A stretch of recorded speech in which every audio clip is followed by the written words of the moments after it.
Intanto chiederei un grande applauso per Paolo, Luca e tutta la squadra dei visionari, dei folli. Allora ci hanno abituato al villaggio delle zucche. A parte il fatto che loro nascono, nonno Andrea, l'agriturismo, l'evoluzione, la filiera dell'agroalimentare, quindi tutto quello che conoscete. Poi il villaggio delle zucche. Adesso i tulipani, ha già raccontato una bugia, sono più di 200.000 bulbi, dillo.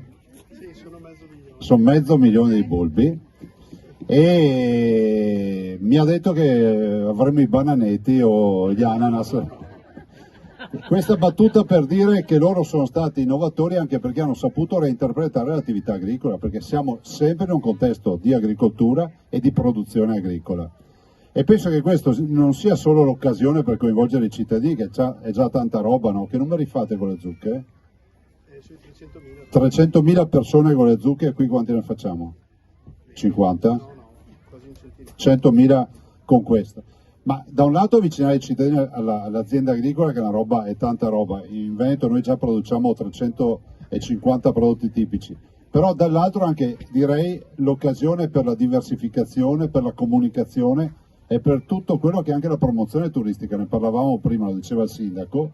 Noi siamo la regione più turistica d'Italia con 73 milioni di presenze, però diciamo, tutte queste iniziative non sono un corollario che sono una grande destinazione turistica, ma creano la destinazione turistica. E penso che ormai questa azienda agricola sia vista con queste dimensioni. Ovvio poi c'è tutto il tema dei bimbi e di tutte le attività diciamo, di formazione, di creatività che Paolo e Luca portano avanti, che vanno diciamo, a corredo di tutto quello che è l'iniziativa. Secondo me piove tra un po' e quindi mi fermerei qui. Grazie.